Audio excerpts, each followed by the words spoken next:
Hello আমার ইউটিউবের সকল বন্ধুদের শুভ নববর্ষের অনেক অনেক শুভেচ্ছা ভালোবাসা জানাই। দিনের শুরুতে ভালো কিছু দেখলে মনটা যেমন ভালো লাগে আর সারা দিনটাও যেন মনে হয় ভালো কাটে। আমার ছাদে লাগানো কিছু গাছগুলোর মধ্যে আমার সবথেকে প্রিয় এই পিঙ্ক কালারের জবা ফুলটা ফুটে রয়েছে। সকালে ঘুম থেকে উঠে আমি দেখি। আর ফুটেছে হোয়াইট কালারের জবা ফুল।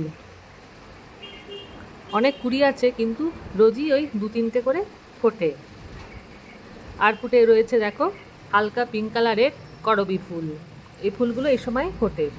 আর ফুটে রয়েছে দেখো আমার ছাদে লাগানো গোলাপ গাছে কি সুন্দর পিঙ্ক কালারের গোলাপ ফুল। আমার মনে হয় ফুলের থেকে বড় কিছু ভালো লাগার মতো জিনিস আর আমাদের কাছে নেই। আজকে হনুমান জয়ন্তী, তাই সকালবেলা তাড়াতাড়ি স্নান করে সোজা ঠাকুর ঘরে চলে এসেছি। তোমাদের দাদা ঠাকুরের জন্য আজকে বোঁদের লাড্ডু নিয়ে এসেছে। ফল আর বোঁদের লাড্ডু দিয়ে আমি ঠাকুরের পুজো সেরে নিলাম।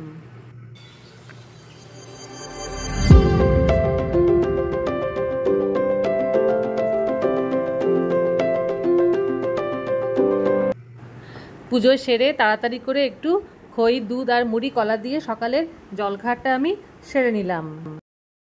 যেহেতু আজকে হনুমান জয়ন্তী সেহেতু সম্পূর্ণ নিরামিষ করে রান্না হয়েছে আলু ভেন্ডি ভাজা আর ঘন করে ছোলার ডাল, আর রান্না করা হয়েছে আলু পটলের ডালনা।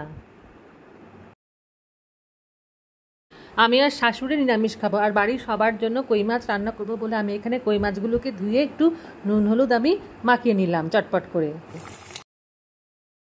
এবারে খুব সামান্য তেলের মধ্যে পেঁয়াজ কুচি দিয়ে আর তার মধ্যে ধনে জিরে গুঁড়ো, শুকনো লঙ্কার গুঁড়ো, হলুদ গুঁড়ো আর নুন দিয়ে আমি কই মাছগুলোকে খুব পাতলা করে আমি রান্না করে নিচ্ছি। এত গরম যে হালকা রান্নাই কিন্তু এ সময় খেতে ভালো লাগে, বেশি রিচ খেলে আবার শরীর খারাপ হয়ে যাবে। এই জন্য হালকা করে কই মাছের ঝোলটা আমি রান্না করে নিচ্ছি। গ্যাসের ফ্লেম কমিয়ে কই মাছগুলোকে আমি সিমে আঁচে খুব ভালো করে কই মাছগুলোকে আমি ঝোলের মধ্যে আমি সেদ্ধ করে নিলাম।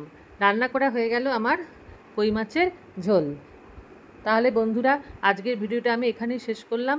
তোমাদের আজকের আমার এই ভিডিও দেখে যদি ভালো লেগে থাকে তাহলে তোমরা অবশ্যই একটা লাইক করো, কমেন্ট করো আর সাবস্ক্রাইব করো আমার এই চ্যানেলে।